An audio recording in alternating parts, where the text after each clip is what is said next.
新一开始来看有媒体报道指出，讲有国民党的政治人物传出家庭暴力的丑闻。国民党文团会主委李干秀是表示讲，国民党对家庭暴力是零容忍，嘛望讲外界唔通乌白药，造成当事人二次的伤害。台北市长蒋万安是表示讲，任何家庭暴力防治的案件拢爱保密，嘛强调讲只要社会局接到通报，就会随处理。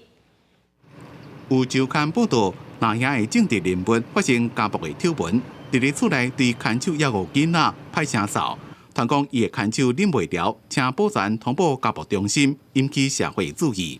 我们也希望每一个家庭都能够顺利平安，和乐融融。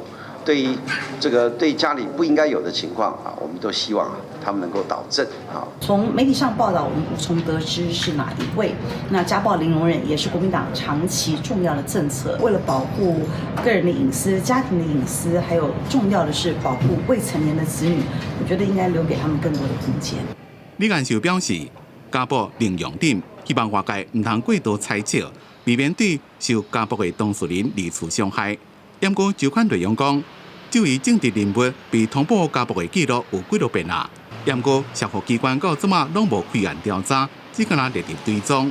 对于任何形式的家庭暴力，都绝不允许，不管是肢体、言语、心理、精神，甚至经济上的暴力，我想我们都绝对依法、依规定。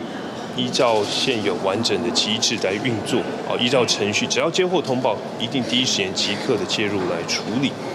蒋万安表示，家庭暴力的防治案件拢是保密案件，对囡仔的部分，社会局会随介入评估；若大人的部分，只要是高危险案件，交防中心会随开会评估。